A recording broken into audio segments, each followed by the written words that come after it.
l'Union africaine, dans une profonde crise, une crise très sévère, l'Union africaine n'arrive pas à régler les problèmes du continent. C'est clair. Ce que l'Union européenne arrive à faire pour l'Europe, l'Union africaine n'arrive pas à le faire pour l'Afrique. Et l'Union africaine vient à Bruxelles pour chercher de l'argent, pour aller, comme disait, apporter des solutions africaines aux problèmes africains. Ça fait sourire. Comment on peut apporter des solutions africaines aux problèmes africains avec l'argent européen? Il faut que les Africains financent leur sécurité et financent leur développement. Et nous avons, Dieu sait que nous avons les moyens, nous sommes le continent le plus riche du monde. Un tiers des ressources naturelles prouvées sont en Afrique. L'Afrique va être le continent le plus peuplé, et la bonne nouvelle, c'est que c'est peuplé de jeunes. Quand l'Europe vieillit, l'Amérique vieillit, l'Asie vieillit, l'Afrique, par la grâce de Dieu, rajeunit. Nous sommes 1 milliard d'Africains, dont plus de 60% de jeunes. Et dans moins de 30 ans, on sera 2 milliards d'Africains, dont une grande majorité de jeunes. Maintenant, les jeunes, c'est un atout qui peut être une bombe. Si nous nous débrouillons pour avoir la même Afrique, désunie, hyper balkanisée, avec 50 et quelques États, une Afrique pauvre dans un continent le plus riche du monde, ces jeunes-là vont devenir un problème au lieu d'être un atout. C'est pour ça que je lance un appel, pas pour moi seulement, mais pour tous les panafricanistes. Il faut élire des dirigeants panafricanistes dans nos pays.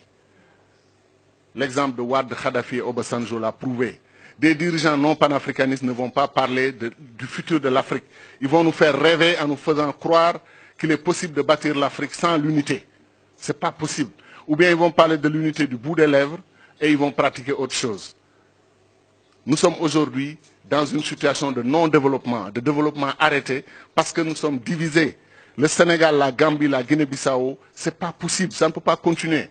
Il faut que ces trois pays, plus le Mali, plus la Mauritanie, plus la Guinée-Conakry, plus les autres pays de l'Afrique de l'Ouest, pourquoi on ne crée pas une union politique en Afrique de l'Ouest avec un gouvernement régional, fédéral? Pourquoi on ne peut pas le faire?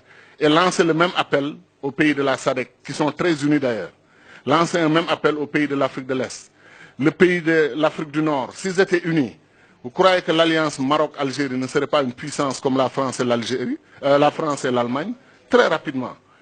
Mais chacun est dans sa situation avec les mêmes difficultés et on passe notre temps, chacun d'entre nous est un obstacle pour le développement de l'autre. Vous imaginez que le Mali a 7 frontières. 7. 7 pays empêchent au Mali de voir le soleil, c'est-à-dire de voir la mer et d'accéder. Vous avez la Guinée, territoire Sénégal, Mauritanie, Côte d'Ivoire, Burkina Faso, Niger, Algérie. Si quand 7 pays vous encerclent et chacun prétend être un pays souverain qui contrôle ses frontières, mais il vous étouffe, il vous empêche de respirer.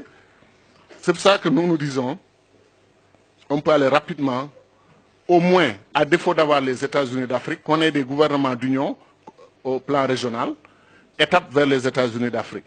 Qu'est-ce qui nous empêche d'avoir une monnaie commune?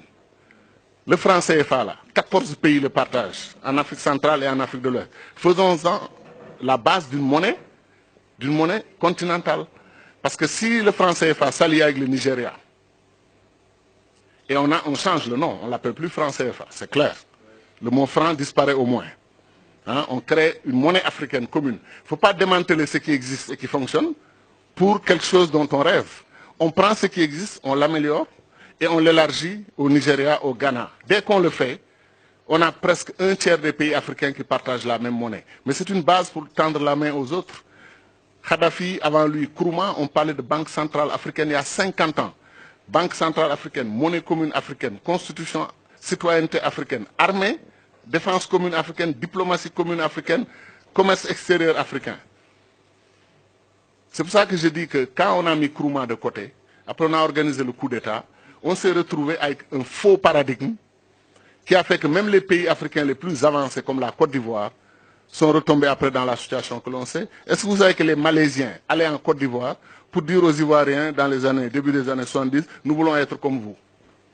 Aujourd'hui, la Malaisie est une puissance régionale.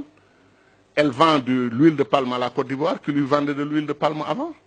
La Corée du Sud qui avait 1,5 milliard de dollars, 1,5 milliard de dollars de PIB égal au Sénégal, a aujourd'hui 1500 milliards. Le Sénégal a 15 milliards de PIB. Et la Corée du Sud a un niveau de développement équivalent à 25 pays d'Afrique qui sont regroupés dans le marché commun de l'Afrique du Nord, de l'Est et du Sud. 25 pays d'Afrique. Mais pourquoi? Parce qu'ils ont eu le bon leadership, et ils ont appris à être un État depuis 5000 ans. Nous, on apprend à être un État depuis 50 ans. Et des États qui posent problème parce qu'ils n'ont pas de frontières reconnues et acceptées par les populations. Les Africains, les populations sont panafricanistes. Ce sont nos dirigeants qui ne sont pas panafricanistes. C'est eux qui bloquent l'unité de l'Afrique. C'est eux qui bloquent l'avancée de l'Afrique. Chacun veut être président de la République avec cortège, escorte, nommer des ambassadeurs, nommer... Et je termine sur ça. Les États-Unis ont 13 ministres, les amis. 13 ministres. Première puissance du monde. L'Afrique a plus de 2500 ministres. C'est la vérité. Comptez 30 ministres par pays, ce qui est faible d'ailleurs. Et vous multipliez par 50 pays, 1500. Comptez 40 ministres par pays, multiplié par 50, vous êtes à 2000. Et on est 54 États. Et si on les suit, ils vont détacher l'Azawad du Mali, ils vont détacher la Casamance du Sénégal. On va continuer l'hyperbalkanisation de l'Afrique. Il faut arrêter ça. Il faut arrêter ça. Il faut arrêter ça. Il est temps d'aller à l'unité. Pour des questions de survie, d'abord du continent. Et ensuite pour des questions d'ambition, que l'Afrique fasse partie des puissances du monde dans 10 ans, 20 ans, à côté de la Chine, qui est un pays aussi pauvre que nous, à côté de l'Inde, qui est un pays aussi pauvre que nous, à côté du Brésil, qui est un pays aussi pauvre que nous. Comment chacun d'entre nous peut faire face à la Chine, faire face à l'Inde, faire face au Brésil, faire face aux États-Unis? Voilà les 4 pays qui vont diriger le monde dans 10, 20 ans. 3 d'entre eux, sont des fédérations. 3 d'entre eux. Et le 4e est en fait, je n'ose pas le dire parce que j'ai trop d'amis en Chine, mais la Chine est un conglomérat de réalités nationales différentes, mais ils se sont unis. Voilà donc pourquoi on a tout intérêt, 1, à intégrer notre diaspora dans le processus de développement, et 2, à aller à l'unité politique.